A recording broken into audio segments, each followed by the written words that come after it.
in space right now that's never happened before. We have live pictures. Plus, millions start their day by listening to them on their drive to work. I'll talk with ELVIS DURAN about his new book, and we'll find out which celeb is pretty hot about it. Also, Sweetest Day turns 97 tomorrow. Most of us know the holiday started in Cleveland, but do you know the full story? Sit back and relax. You're on lunch break.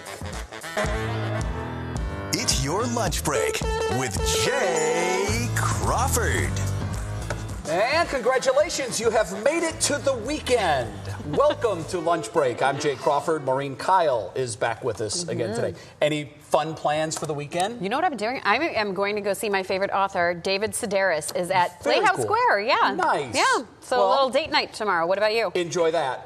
The weather's supposed to be okay for boating. Are you boating? Yes. So I'm going to try to get one more weekend in on the boat before we put it away for Whenever the they have winter. here's the small craft advisory forecast on our weekend morning show, it's for you. Yes, it is for me. Yesterday was not a boating day. I heard that the waves were 9 to 12 feet. Yeah, I believe it, and it's kind of rough out there today. Yeah. So well, good luck with that. If it's rough tomorrow, I will not be boating tomorrow. Okay. Welcome to Lunch Break. We're glad that you found us. First on today's menu, this is a great story. One small step for man, one giant leap for womankind. At this very moment, for the first time ever, NASA is conducting a spacewalk without a male astronaut involved. Maureen? It's all female. We've been talking about it all day, too, and this is the video, right? This is live. Live. Yeah, these are live pictures. So the astronauts are Christina Cook and Jessica Meir. They're outside the International Space Station right now. They're replacing a failed power controller. And I was watching this with fascination all morning because it's really like they're fixing a part on a car. The only difference is they're doing it while moving 17,000 miles an hour. Wow. This International Space Station is in orbit 250 miles above Earth. It circles the globe every 92 minutes. And so how far do you live from work, mile-wise? Oh, like 15 miles. Okay, so literally at that speed, you could get to work in 3 seconds. Oh, that's crazy. It really I've had is mornings crazy. where I need to get to work in 3 seconds. Me too. If I could just borrow a spaceship. Yeah, that would be nice. Now, this is a little disappointing, and I say that because this is the 421st spacewalk, and it took until now before we had one that was an all-female crew. It was supposed to happen in March. Oddly enough, NASA didn't have 2 spacesuits that were small enough for women to fit into. Yeah. It just boggles my mind that it's taken so long. They've remedied that. They have fixed that. They fixed that in a hurry. Yeah. This is a big day for young girls. It really is, because it shows them once again that you really can dream to be whatever you want to be.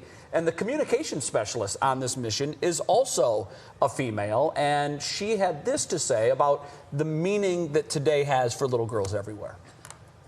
There is a lot of enthusiasm, and especially from the younger girls. It's starting to become more normal, and they can envision themselves in these roles and in these places. And I think that will instill confidence that will last in their formative years, and hopefully bring them their dreams to fulfillment. And if being an astronaut, a spacewalker is one of them, then I think today will be meaningful. Yeah, very meaningful. And Maureen, for the mother of 3 young daughters? 3 girls. Like this is great for you too. This is one of those moments that I have forced down their throats. I mean, and they're little, but the second I heard, I want to be a princess, it sent me into a tailspin. And dream bigger. I know, right? Well, and studies have shown when young girls have these type of role models, that the gender gap actually closes. They did a big study in India a few years ago that they had some women in leadership, and the gender gap there closed because girls could see themselves in those roles. So this is huge. They really can do anything that a man can do. And I raised a daughter. She's 29. She works in a male-dominated field, and she's thriving. Yeah. And I think in large part that's because her mother and I told her from the time she was little, you dream to be whatever you want to be. Yeah, and you can do it.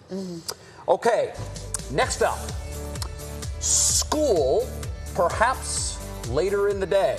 Earlier this week, we talked about this. There's a story out of California. The governor there signed into law on Sunday night, a law that will mean a later start time for middle schoolers and high schoolers. And now in Ohio, lawmakers will begin debating a very similar bill here. Ohio Senator Sandra Williams, who is from Cleveland, by the way, initiated the proposal. Listen. Young people are out at 6 o'clock, 7 o'clock in the morning, traveling to school by themselves, and that anything could happen to them. Yeah, so that's one reason for this. You know, the early travel times, oftentimes it is dark in those hours, early in the morning. But all of this is off a recommendation from the American Association of Pediatrics that middle and high school kids start no later than, or rather no earlier than 8:30. That is their recommended start time for middle school and high school kids. And this was interesting to me. A University of Washington and Salk Institute study found that when you move start times from 7:50 to 8:45, students on average get an extra 34 minutes of sleep per night. And we know, because there have been volumes of studies that show when high school kids in particular, teenage kids get more sleep, they do better on tests, and they're overall healthier. Yeah. So it really is a no-brainer. I feel like this has been a conversation for years. The CDC backs all of these up, all of these studies and all of these reasons for kids to sleep later. One that I found that I thought was fascinating, the FBI did a study, kind of to throw in on this and say that kids, especially when you start to get into the teenage years, get into more trouble between the hours of 2 and 4 p.m. So that means like they're getting, you know, they're out of school. If they're out of school earlier, they're getting into more mischief. Now, I wonder, will that time shift to 3 to 5 if they're in school longer? I don't know, but that was it. They participated in more risky behaviors, is what they said, between the hours of 2 to 4. So they threw that in as another reason that maybe you can start later. As I say, it feels like it should be a no-brainer. On the other side of this is the communication, the transportation issues, that it might be a little more difficult for some parents to get their kids to school and then still get off to work and be there on time. But also, this is an issue for school districts. Already, the Akron School District has come out and said transportation will be a big hurdle for us to overcome if they move start times but later. Totally new logistic plan to get kids back and forth, for sure. There's got to be a way, but I do think this makes complete sense. Kids with more sleep just do better. Yeah. Next on the menu, a terrifying piece of video out of Buenos Aires, Argentina. Pay attention to the left side of your screen, left middle side of your screen. A man is waiting for a subway there on the far left when he passes out, knocks the woman onto the tracks. Now, here comes the train.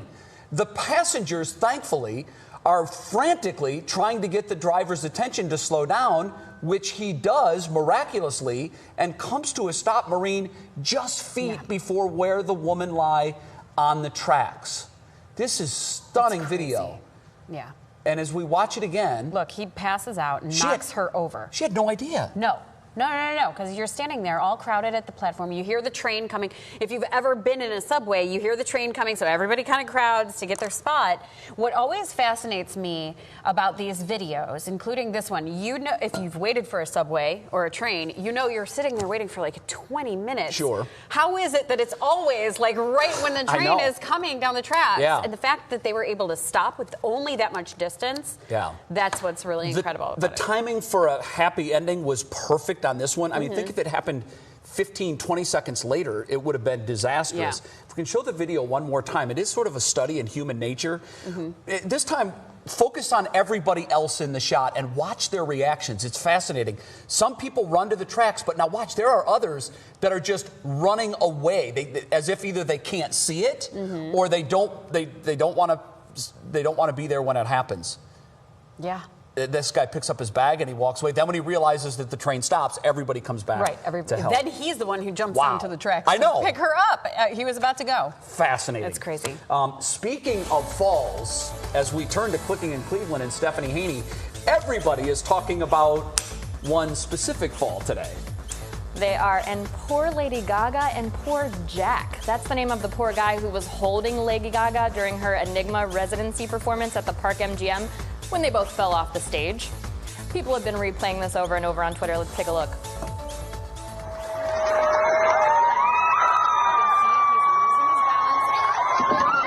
Oh, no. Again. There he goes, right now. And if you look right there, he hits his tailbone. I mean, I really feel bad for this guy, but Lady Gaga, class act that she is, she gets right up afterwards and she says, everything's okay. The only thing that's not okay is we need some stairs for the dang stage so I can get back up. So she made a joke about it. You know that this guy was completely mortified. So she gives him a big hug and she says to him, can you promise me one thing? Could you forgive yourself right now for what just happened? Wow, she said that to him. That's awesome. She said. Wow, she said that's that to him. spectacular because, you know, you always wonder, you hear stories, Lady Gaga is being sued by a former assistant right now, and when you read the account from the former assistant, she makes Lady Gaga sound like the worst person in the world. Yeah. And, Well- so this story maybe debunks some of that. I don't know how she is to work for, but you know she loves her little monsters. I know, that is very true. All right, Stephanie, thank you very much. We appreciate it. Much more to come on this edition of Lunch Break. Stay with us. Next on the menu, Sweetest Day. The best, easiest, and cheapest ways you can celebrate with your sweetie.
Welcome back to Lunch Break. How's this for a story? We love this story here today. Former President Jimmy Carter and First Lady Rosalind Carter have now been married, get this, 26,765 days, or 73 years, 3 months, and 10 days. And that officially makes them the longest married presidential couple. They actually, yesterday, surpassed George H.W. and Barbara Bush. And there's a famous story that Rosalind writes about in her memoir where she said she initially turned down Maureen, Jimmy's marriage proposal, because when her father passed away at the age, she was only 12, she had made a promise to her father that she would not marry until she was finished with college. So promise kept. Yeah. Jimmy is 95, Rosalind is 92, and that picture is pretty much life goals. Yeah, they are so sweet. It really is incredible. And perfect segue to our next story. Tomorrow's Sweetest Day. It began in Cleveland, 1922, so it's coming up on 100 years old. Legend has it, the holiday began right here by a candy store employee. Yeah, Herbert Birch Kingston wanted to bring happiness to the lives of those who often were forgotten. So he and others delivered candy and small gifts to orphans, people who couldn't leave their homes, and many other people. So now the day includes everyone from family, friends, to sweethearts. Yeah, it's all inclusive, which is really cool. And if you're looking for somewhere to take your sweetheart for Sweetest Day tomorrow, Kristen Giantonio of Destination Cleveland is here with us, and she has us covered. Kristen, great to see you. Oh, great to be here. Thanks for having stopping me. in. So we're going to do it this way. We're going to do best, easiest, and cheapest for those that have a budget. Won't want to start at the top, though. The best, the most fancy way to celebrate Sweetest Day. What do you have for us? So 2 of the fanciest, swankiest restaurants in Cleveland. You have Pier W in Lakewood, which was actually just named one of the best 50 restaurants in America to go on a date at. Wow. So one you'll want to check out. You have those stunning views, amazing meals. And then there's also Marble Room in downtown Cleveland.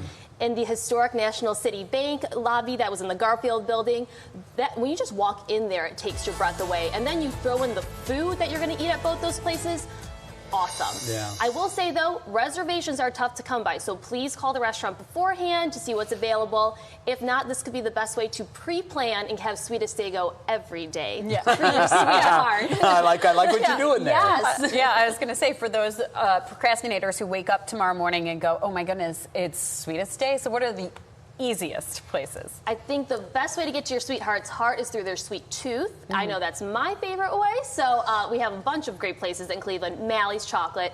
Throughout the region, they actually are going to have chocolate-covered strawberries and chocolate-covered Twinkies while supplies last this weekend. Wait. Chocolate-covered Yes. I didn't even know that was a thing. I just saw the light bulb go off in your brain. So this is what I'm going right after, right? Yeah. We know what Jay's doing this weekend. Next time you come, can you bring a sample so we could just try it out? Mental note for my next lunch break, bring All right. snacks. Okay. Very good. Some have a budget, and some are trying to find the cheapest way to celebrate Sweetest Day. What's that? So there are 2 options, I think. An indoor one is the Cleveland Museum of Art, always free for the permanent exhibitions. You can check out the Renaissance art, medieval. There's the Armor Court, where if you're looking for your knight in shining armor, like myself, maybe he's there. And then there's also the outdoor option, and you go to the Cleveland Metro Park, Squires Castle. So treat your sweetheart like royalty by taking them to the castle, going for a picnic, checking out the fall foliage. And it's free to go to our Metro Parks, and they're all around the region. But this specifically is in the North Chagrin Reservation. Yeah, and it is, you're right. It's just the absolute perfect timing. Look at that image. Yeah. It's just, I mean, what more romantic image can you get with the fall leaves and the castle? Yeah, and we know the weather's going to work out for anybody who's doing anything outside. What's your favorite place? Like, if you had to pick anything to do tomorrow, what would it be? Ooh, tough. I'm actually going to Little Italy tomorrow, so nice. So many possibilities there. But going there, and then actually, I will say Brunuts too, because that's another way to my heart is that through sweets. So the donuts there are fantastic. Yeah. Very good. Great ideas. Kristen, wonderful ideas. Thank you so much for joining us. Of course. We appreciate it. Don't forget your loved one or family or friends on Sweetest Day. Spread a smile. Make someone happy. More lunch break right after this. Next on the menu, Elvis Duran. The radio host sits down with Jay to talk about how his new book ended up upsetting a big celebrity.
Welcome back to Lunch Break. It's beautiful Friday. We really have been lucky. I mean, it's a little chilly right now, but when you look at the weekends, we've really lucked out over those Saturdays and Sundays, especially getting in fall things, fall events and everything. Go out and enjoy the beautiful weather this weekend. Yeah. Well, I love this interview. You have listened to him on your way to school and work for years. Elvis Duran is the morning show in America's most listened to top 40 morning show. Yeah, he's a fascinating guy. I actually had an opportunity to sit down with him recently when he stopped in Cleveland to promote his new book about his personal life, work, and chasing his dreams.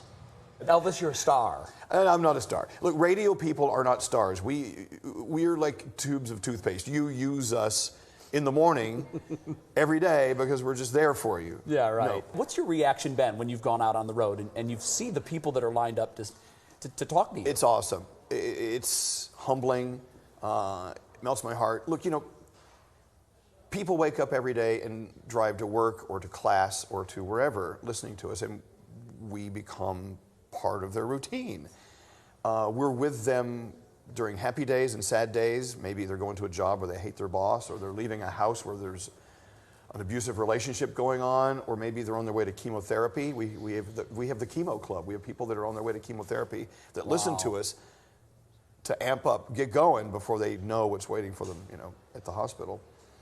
I think there's a connection there, and so when we meet, when they meet me, when I meet them, they look at me and go, "You don't understand what you've done for me. You've been there for me when I was on the highs and lows," and I need to hear that. We need to hear that from people who watch, people who listen. Yeah. Because otherwise, we're just sitting here, blah blah blah blah blah blah blah. Yeah. You're not just talking in a room. It's reaching hundreds of thousands, millions of people. It's a connection. Yeah. The book is fascinating with a lot of stories about a lot of people, and we'll talk about some of those. But I always like asking authors that write books like this, were there stories that were left out because you thought perhaps there was just too much information? Yeah, of course. Okay, give us one of those. Well, too much information and too much really frightening information. I mean, no, there were some stories that were originally in the book that, I don't know, I'd read them to some friends and they would say, "You know what, I don't know if you want to admit that you did that." You talk about a lot of celebrities, people that we would know in your book, and I'm wondering if you asked all of them for permission before you wrote about them. Oh, no, not at all. Yeah, and No. what is the feedback? What has it been? The feedback from the people that you wrote about that you didn't necessarily give them a heads up on. Got to be honest, haven't heard anything yet. I mean, Really? the book just came out. You just got married, and you had said that you never really envisioned yourself going down that road. Right. What is making that decision and making that commitment changed for you? How is your life different now because of that decision? Well, first of all, being a guy, wanting to marry a guy in a country where it was illegal, I never thought it was possible. And now it is, and I did it. And it changed my life. I wanted to make sure we got married for the right reason, not just because we could. Sure.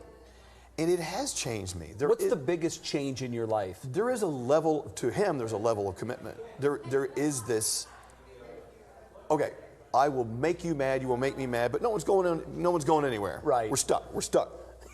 We're here. That changed my life. One piece of advice that our audience could use on how you, growing up as a boy with huge dreams in Dallas, reached them. You had a dream. I had a dream. Never forget that dream. Stay on it. And that is great advice. And that's how he's reached his dream. He did tell us that there was one person that he has heard from about a story in the book. Yeah. So he grew up a huge Barry Manilow fan. It was the first album he'd ever purchased. He finally had Barry on the show, and he said Barry was a complete and total jerk. He used much more strong harsh language and that we descriptive can't terms. say at noon? Yeah. Oh, no. And he said it was wildly disappointing to him. He said, be careful if you ever meet your idols. But he said Barry's people reached out to him immediately and had issue with the story. Oh, my goodness. And Elvis says, I stand by it. It's true. Oh, that's so sad for all those Fanilows. I know. Sorry. Hate to burst your bubble. Looking for a getaway? Now you can stay at Barbie's house. Details when Lunch Break comes right back. Look at that.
So first, Goodyear was offering an overnight stay in the blimp. Pretty cool idea. Yeah. But this one's better.